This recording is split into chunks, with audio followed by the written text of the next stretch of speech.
Welcome back, folks. Episode 4, Mateus Dalit of the Max Statman podcast. And before we get started, I just want to say a special welcome back to my little brother out in Rwanda, the one and only creator of Max Statman himself, who was on the account working his butt off today, doing great.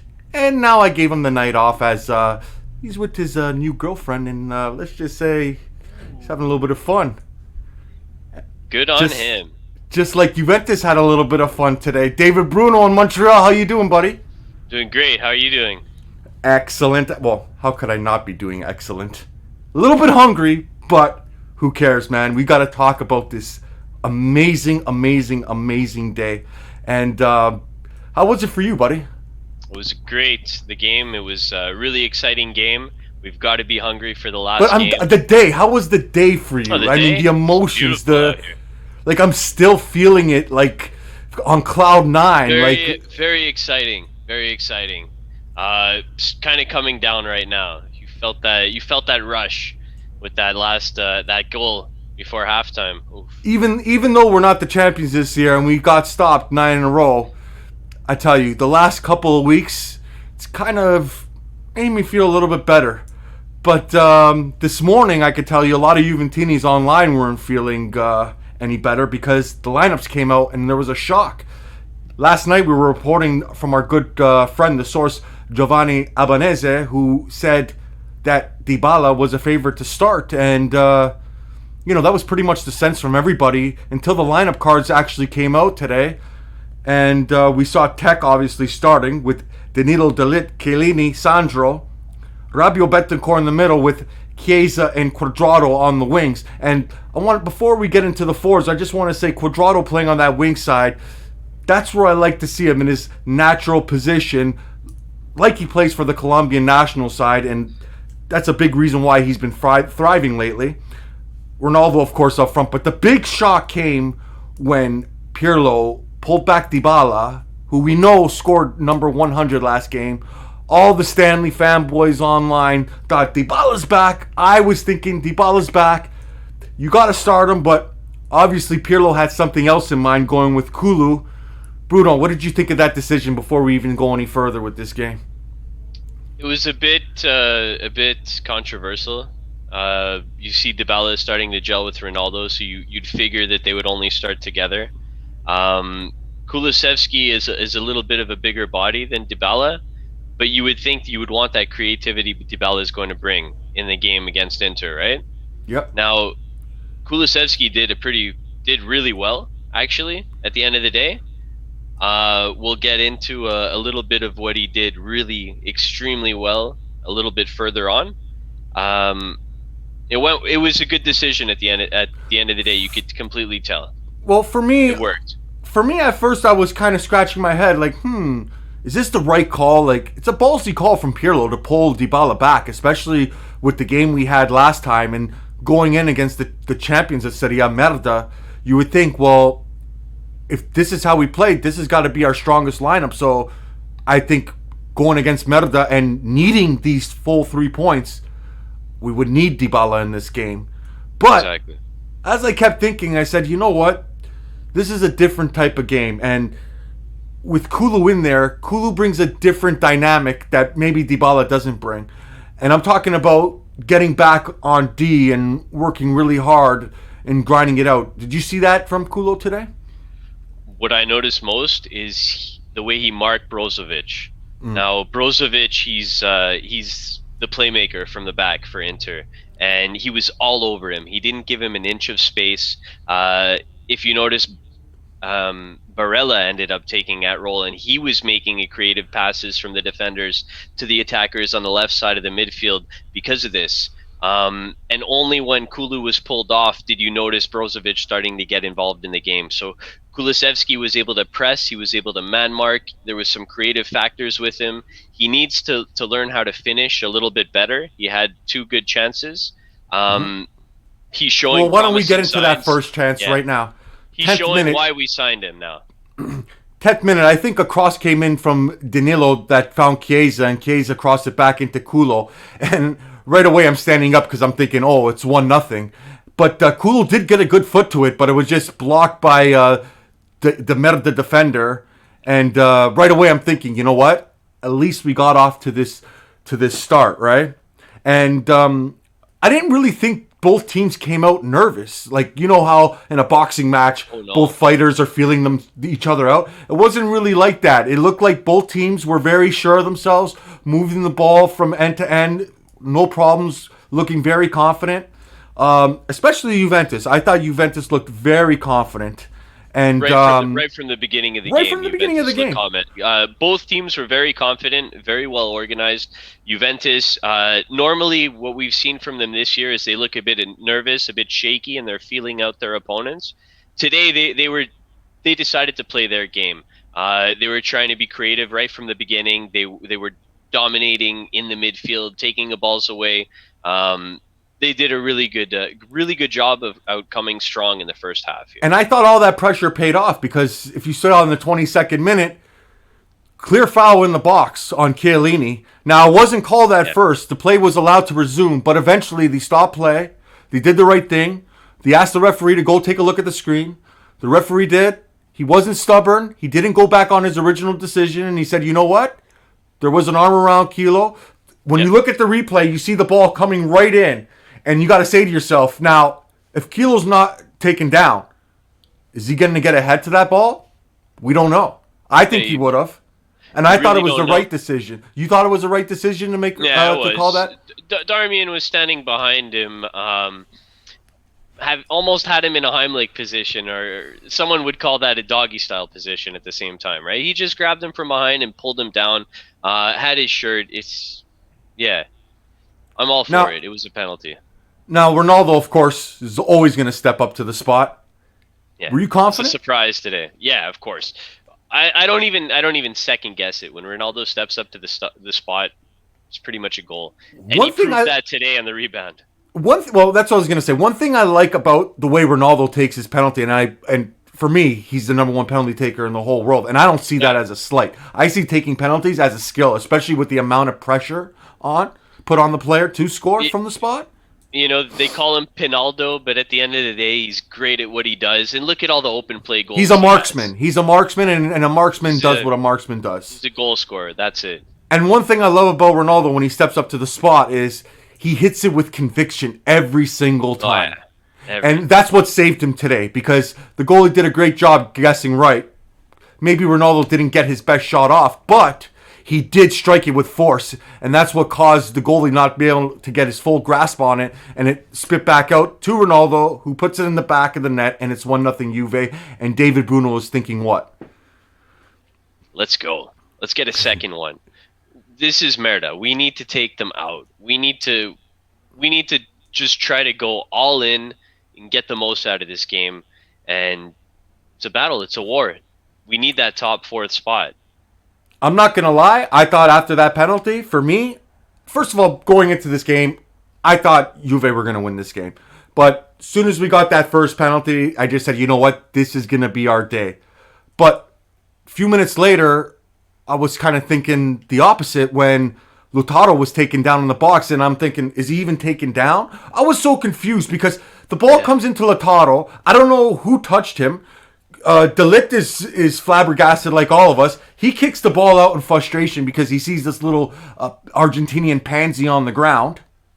And then all of a sudden the referee's asked to go see VAR. For me, I'm not saying this as a Juve fan. I'm saying this as someone who's watched Serie A my whole life. This was a makeup call. What did you think, David Bruno? I mean, these things do happen.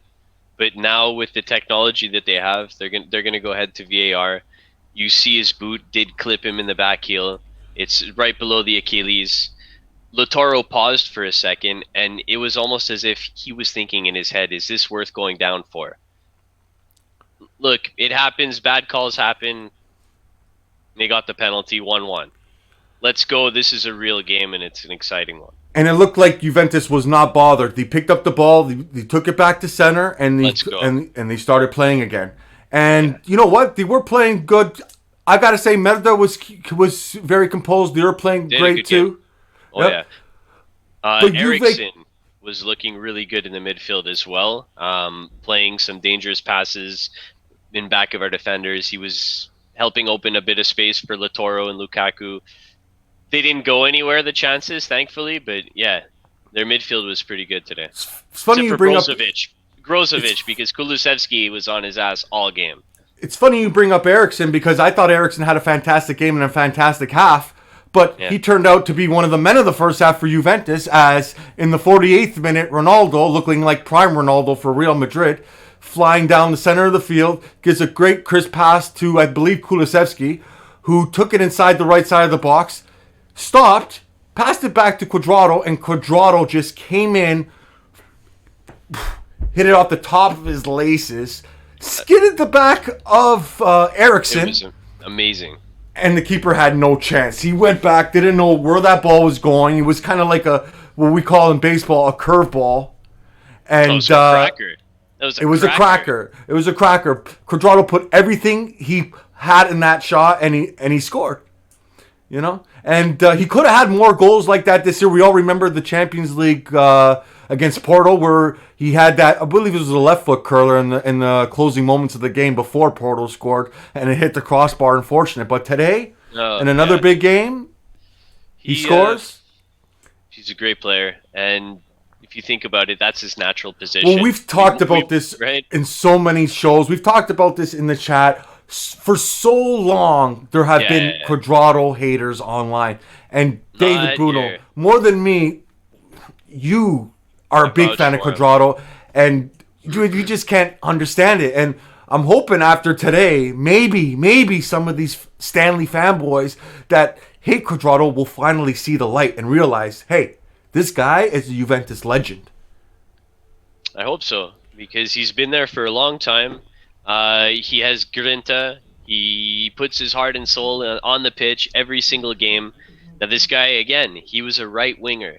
So he's used to being in those positions to score those goals that he did today. We converted him into a right back. We taught him how to defend in Italy. We taught him how to run back, use his pace, exploit it to get back and tackle those guys attacking us. He's a great player, and he's always been so consistent. And now with Pirlo, his pass game, his crosses are just improving every day that passes. I mean, look at him. He has his 10 assists. He's doing great. Excellent player. Now today, Now going into halftime, I'm thinking this is our day for sure. But coming out of the half, I mean, Inter looked good. Inter, they had a good talking to for sure at halftime. Right? They did. And we saw Lukaku and Lautaro coming out of the half. They were flying. I have to say they were flying. Pass comes in to Lukaku, and he's, I don't know, kind of brushed by Bentancur, who was already on a yellow. Yeah. And surprisingly, the referee shows him his second card, and all of a sudden we're up 2-1 at the half to down a man in big time trouble. What did you think of that call, Dave? Weak sauce is what I'd call it. Now, weak sauce, that's just a shitty call. They're both running for the ball. A little bit of shoulder to shoulder. I didn't even really see a big push, a light push. Neither did I. That was, I don't know what the ref saw there, but shouldn't have been it shouldn't have been a second yellow. It was a bad call. Should not have been. But who knows what would have happened at that point if it never happened. Because True. What happens? We go a man down. We're a goal up against Merida.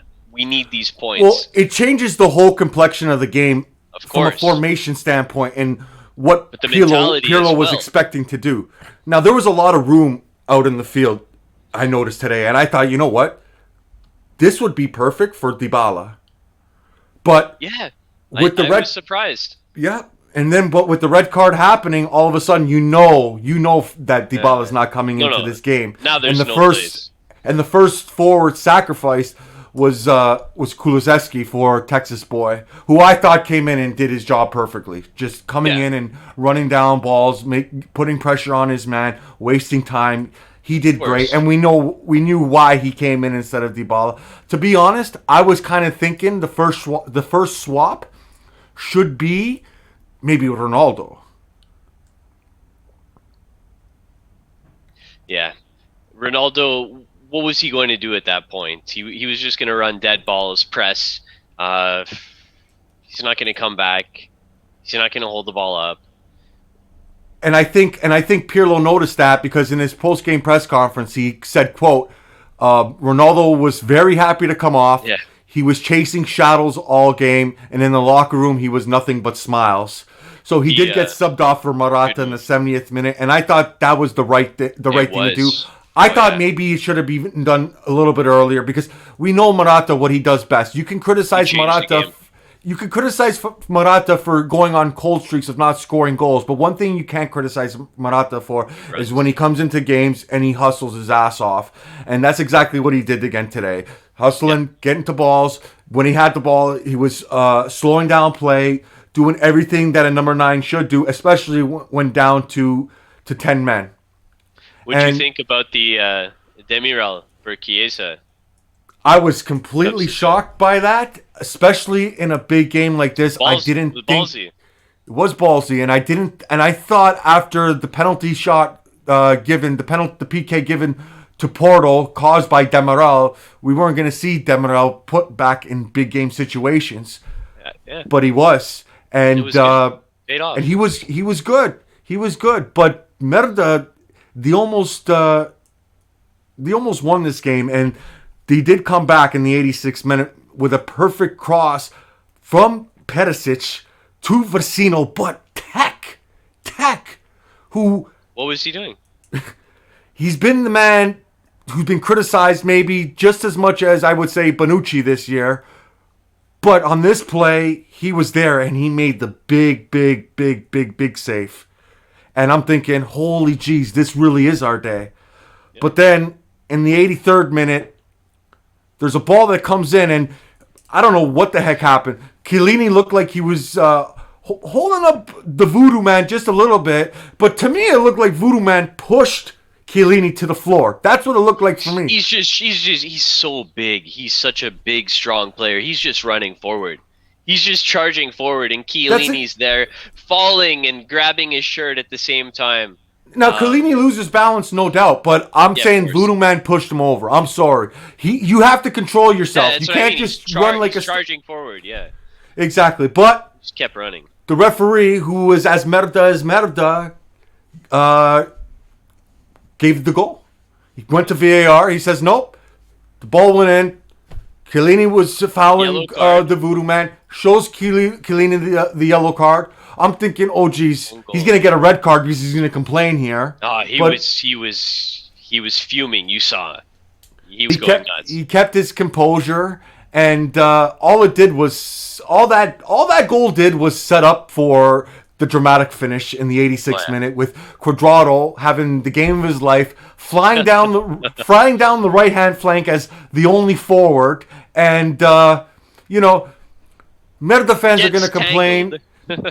Merda fans are going to complain, and the wanker announcers are going to say that it wasn't a foul. But if you look back at it, especially in slow-mo, it looked like the player wasn't even looking at the ball, or he was looking right at the player's legs. He made contact with the player. The player goes down. It's a clear foul, and any foul that's in the box is a penalty. That's it. Whether it's bad, whether it's light. I would say it was a bit light, but it's a penalty. He's there. He's dribbling around his guy. He puts his foot out. There's a bit of contact. It's in the box. So I'm thinking after this, who's gonna take this? Ronaldo's on the bench, and who's the one to step up? I thought Morata. I was surprised Morata didn't take the penalty, but our boy Benita, he got a second goal today. And what did he do, Bruno? He just put it in the net like a man. He looked like Ronaldo taking that kick. I was so proud of him. He was confident. He went right side, I believe. Yep. Right side. He beat the goalie. No, he went left side. Yeah, left side. True. So then after that, Juventus have 7 nail-biting minutes to hang on, and I thought they did a great job.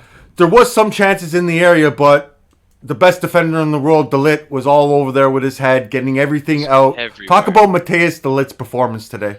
De Ligt was just phenomenal today. From clearing the ball on the line of our box multiple times when they're trying to penetrate, he there was one cross. I don't know if it was Darmian or if it was when after the switch when Perisic came on, but there was a cross going to Latoro right in front of Tech. Very dangerous. Could have been a goal-scoring chance. Delic was there to cross it, to clear the ball. He was winning headers. Now, he had 98% pass success today with 40 passes. The guy, he's just, like Adam said, he's one of the best defenders in the world. He won 5 duels. One headed clearance. He blocked a bunch of shots. He takes the ball away. He's exactly who we wanted when we signed him. And now getting to play a little bit more with Chiellini this year is really paying off at the end of the day right now. Now there's the rumors about him going to or Barcelona wanting to get him. We're not letting our man go. No. We need that Champions League spot. We need De Ligt. Exactly. And another man rumored to be maybe exiting this summer is a man I want to give a shout out to who I thought had a big game, and that's Adrien Rabiot. Rabiot did well. Here's a quote online that caught my attention. It's actually from a good friend of ours, contributor to Max Statman, Daniel Lucci, who says it needs to be said. Rabiot was great today.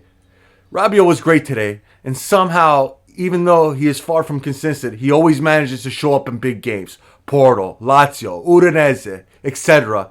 Haters gonna hate, but I'd keep him for depth. And I gotta say, I 100% agree with that statement. What do you say, Bruno? I think so too. If he can continue to be consistent, because he shows up in big games, or he has patches where he plays fantastic for 2-3 games, and then he has one of those Rabiot games where he just drops the ball. Now he had he was great today. At one point, did you see that dribble in the middle of the pitch? Yes. When he went by Eriksson and Brozovic at the same time? That was just fantastic. He had 2 long balls. The guy, he had 2 out of 3 dribbles successful. He won 8 duels. He had 94% pass success on 30 passes. He had a shot on target on net. I would keep him for depth too. He's not your starter, but he's someone you put on. He's someone you rotate into the squad when you need to rest your guys. Like, he's still young too, right? Still young.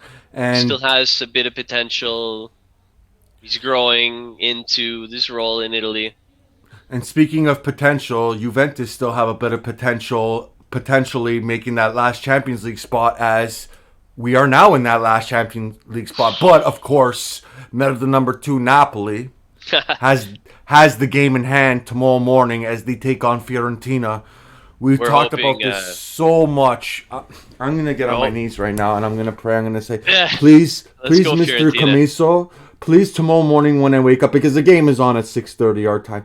Please, Mr. Camiso, please have your boys ready to go. And I know you're a Juventini fan at heart.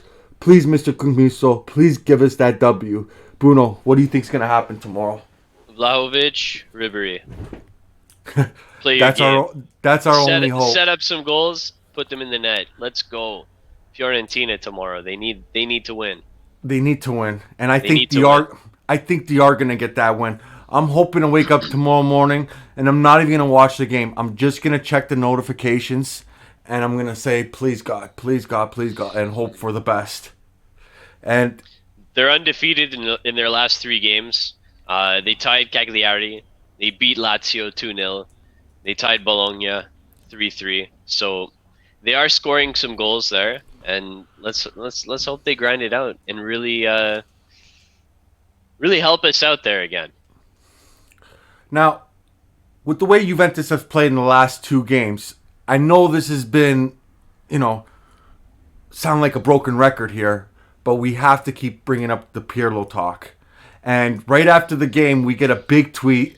I posted it out from Madrid Zone, and that is that Zinedine Zidane is officially gone in 8 days from the club. He's made his decision final, and that's it. He's free to go anywhere he wants. And, I know you have big-time feelings for Pirlo. He's one of your favorite all-time players. Yeah. I know last week I said I had the scenario where I thought that if Pirlo finished outside the top 4 and finished 5th, he might have a better chance to stay at this club because Shit. would Zizou really come in here and coach a Europa League club? And if not, who else is Juventus going to get to be that caretaker manager for that 1 year? For that 1 year. So that's why I was saying with Pirlo. But I got to say, the way, even if we somehow, by miracle, we hang on to this 4th spot and go into the Champions League, I don't know. Do we call Zidane? Do we switch managers for the 3rd year in a row? Because, like Pirlo said after the game, this team is improving. And yeah, they have improved. But a lot of points were dropped that should not have been dropped. Lazio, that Lazio game in the final second, that's the one that comes to my mind. And, a Max Allegri team would never have let in that goal. And that could be the deciding factor of why we're not in the Champions League next year. You trust Pirlo? And with Zidane leaving Madrid, if we even get that top 4, you're Agnelli, are you saying, Pirlo, I'm sorry, you tried your best, but it wasn't good enough, and you go get Zidane and we start this serious project? What do we do? It's tough. That's a tough question because of multiple factors. This year, the expectations were dropped when Pirlo came in, knowing it's his first year. Yes, I do like Pirlo, so I won't make this a biased decision. But Pirlo needs to grow as a manager, and one can hope, considering he's a Juve legend, that he would be able to grow and have success with the team. At the same time, Zidane has won 3 Champions Leagues in a row. Zidane has proven that he can win titles at Real Madrid. I've spoken already about this, that he was there with Ronaldo, right? People say, okay, he had Ronaldo, but he came back and saved the team when they were just plummeting without Ronaldo. So he can adapt and play with the young players, just like Pirlo is trying to do. So it's really a tough decision because if you're grabbing Zidane, it's another bold all-in move, right? Well, first of all, you're gonna be paying at least over 10 million euros. Yes, it's all in. You're right. You have that's what you offer Dybala, right? Right. So I mean, yeah, you're going to be paying the premium for the coach, and you're going to expect the premium from that coach. Does it happen? What do we add to the team this summer? See, there's a lot of factors. Now, if because of COVID and lack of revenue, we aren't able to do what us as Juventini wish we can do this summer, then is having Pirlo the biggest problem next year. We can somewhat challenge for the Serie A title if we're more consistent. He's grown as a manager. Look at the last 2 games. We can't base the season on the last 2 games, right? Let's not get ahead of ourselves. But that's right. And I can guarantee you, management isn't. They're not judging the season in the last 2 games. That's for sure. No. It's definitely going to be generalized. But you're going to have to add a couple of players and be ready to pay those premiums for those players if you want to go and get Zidane, because it's another all-in move, right? It is, and I'd like to have him. That's what I was just about to ask. It's shitty timing. I would like to have Zidane. I think if it's Ronaldo's last year and we're ready to invest in the team this summer, then do it. Go all in. Put Zidane. I would love to have Pirlo develop a little bit somewhere else and come back and try at Juve in the future. I don't see it would be too bad to turn the back on him forever after this season, because the expectations had to be lowered. So can you really say it's a failure if he was set up to fail? If he qualifies, he was set up to fail. Exactly. Can you really put it on his back if he qualifies for Champions League in 4th spot and wins the Coppa Italia and Super Coppa Italia? It's not a failure. It's not a... we have such high expectations after winning 9 titles in a row, but is it a real reason to... It's because of what we're accustomed to and what we represent as a club, right? And you just made a fantastic point. We have the Coppa Sorry for the Italia. rant, guys. It was beautiful. Pirlo, Zidane. It was beautiful. As a host, I love it. But you brought up the great point that we have the Coppa final on Wednesday, on the 19th. We need to. Sorry, on the 18th. We need to win this. And I think if we do win this, guys, it's a successful season. It really is. It's not bad. It's good. It's not bad. But here's the point I was about to make. Even with it being a successful season, Juventus have been searching for that top manager for so long. Someone who is not going to be a filler. Someone we know is going to be there for the long haul. Someone that could build a project. If we get top 4, even winning Coppa Italia, even with the... Let's face it, if we're going to make Champions League, we have to win next week too. So even winning 3 in a row after the Milan debacle and hopefully winning Coppa Italia 4 games in a row, even with all that, and even with us both admitting right now that, yes, this is still a good season, this is a successful season, even with Ronaldo, with the high salary and the expectations, yes, we believe Pirlo was set up to fail, and he shouldn't be sacked.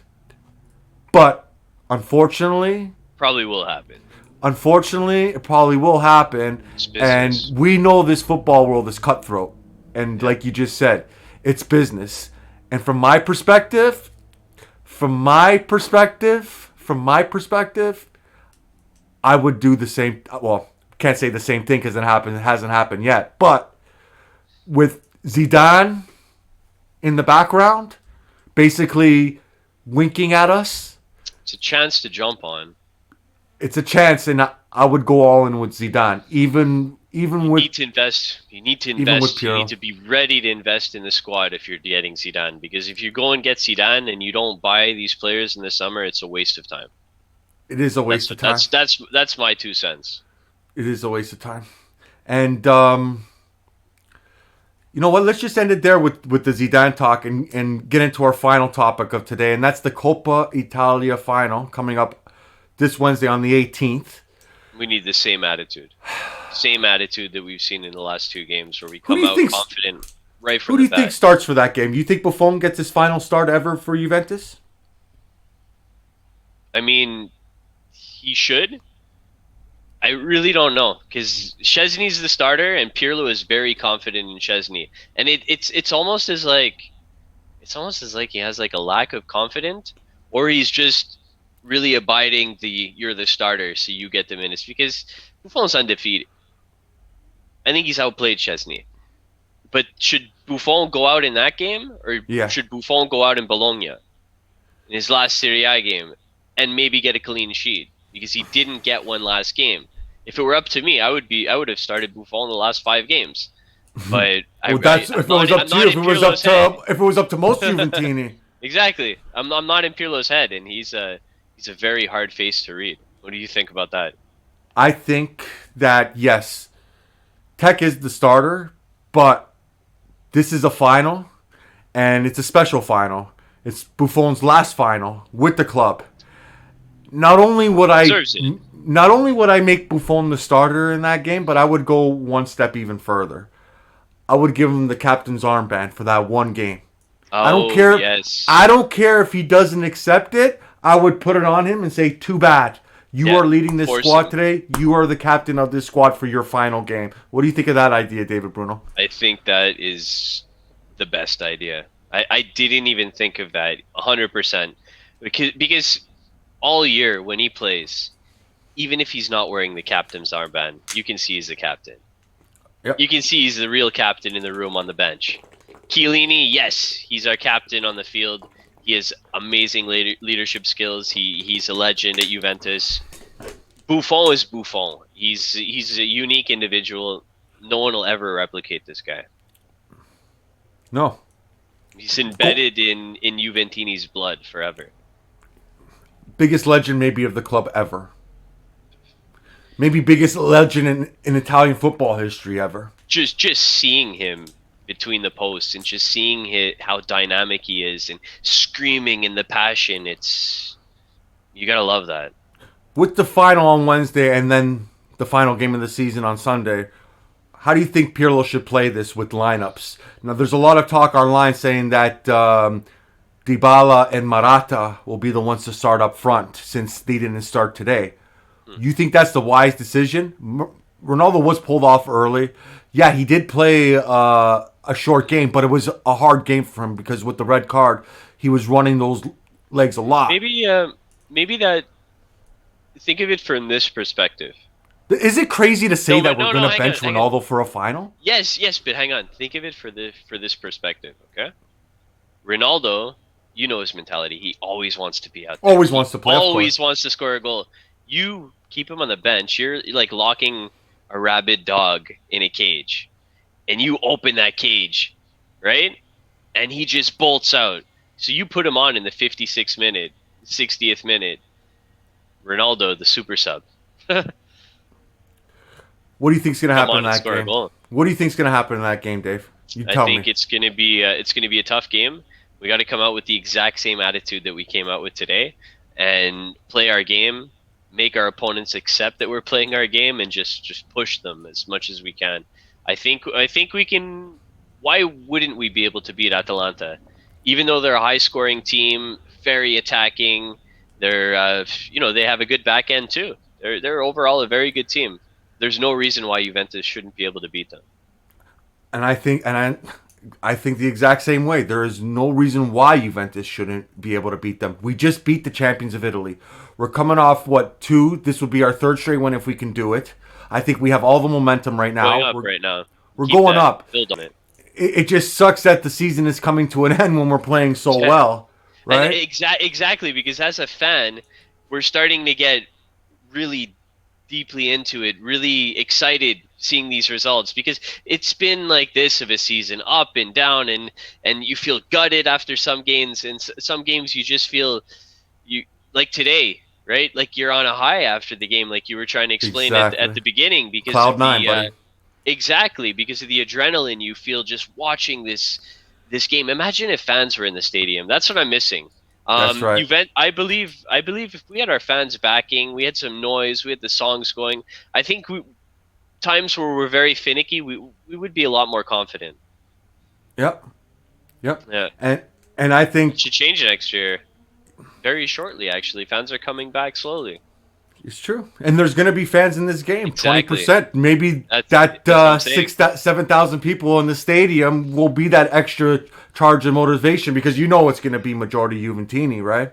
Yep. It's just nice to hear noise at the end of the day. It's very nice to hear noise. Last week, me and you were watching the Canelo Alvarez fight, and there were 70,000 people inside Dallas, Texas stadium.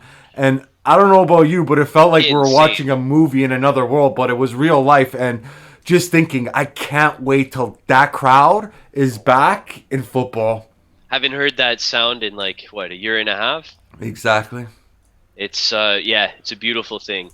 And players need it. Ronaldo's a guy who goes out and says it. He feeds off that. When his opponents whistle at him, when his opponents are booing him, it's fuel for him. It is. So before we wrap up, I want your final prediction and score of the Coppa Italia final. Prediction. All right, bettors. No, don't bet money, okay? I'll go first. I'm not advising you. I say 1-1. 1-1. Oh. Ronaldo gets subbed, and then he scores the winning goal. 2-1, Juventus. Fino alla fine. We are the Coppa Italia champions. We will go into the next season with the Super Coppa, and we will win that also. David Bruno, give your final prediction. If Buffon starts, 2-0. Mm-hmm. 2-0. Ronaldo does get a goal, and he does come on. Yeah, he comes on and gets a goal. If Szczesny starts, and not to bash Szczesny, because he's been a good goaltender for us. He's been steady. He makes good saves. I think listen. I think if Szczesny plays, that they will score a goal. So maybe 3-1. I'll say. Okay. Juve. Yeah. Okay. I was gonna go on a tech rant, but you know what? We'll go. I just wanted to finish. No. I was just gonna say what I always say. I like tech, but we need an upgrade, and if we can get an upgrade, we go for that upgrade. But the markets are always hit and miss, and I don't know if we'd be able to sell them. The only way we get an upgrade is if we're able to sell tech, and I don't think we'll be able to sell them. But anyways, it's that time again, Bruno, where I'm starting to get hungry. I'm hungry. I think I'm gonna make some Mexican quesadillas. What do you think? What do you think about that? I think you better have sour cream with at your house. Sour cream, a little bit of nacho salsa, cheese, some hot nacho sauce. cheese chop. Yeah. But Some before we go, and I almost forgot this, I wanted to give a special shout out to my boy Julian Dos Santos, who I am so proud of, because I don't know if you know about this new Twitter thing that's going on in the app here. I saw I don't know how to explain. I don't know how to explain the space, and I was so proud. I was so proud of my friend Julian Dos Santos, who I've invited to come on this show whenever he's ready. By the way, excellent. And I was so happy to see him come out of his shell, do a space, get his voice out there, get more people involved in the community. There was maybe 70 people listening at the time when I was there just chilling out listening. I didn't want to come in and interrupt and be a voice in there. I just wanted to listen and let those guys have their fun. And I just want to say it's great. And I love to see more people do this in the community. And as soon as that feature comes to North America, because it's not here in North America yet, I can guarantee you folks, me and David Bruno will be doing chats and interactions with everybody on the Max Statman account. David Bruno, any final words before we go? I think we need to be strong in the next 2 games. We need to be confident. Let's go. Let's take it all. Thanks, guys, for watching. Hope you enjoyed it, and let's keep going at it. And fino alla fine. And as always, we like to say hello to our brothers and sisters in the beautiful country of Rwanda. See you guys. We'll be back maybe Wednesday after the Coppa final, okay, with another podcast. We love you. Please like and subscribe. Ciao tutti. Ciao, guys. Fino alla fine. Fino alla fine. Forza Juventus. Forza.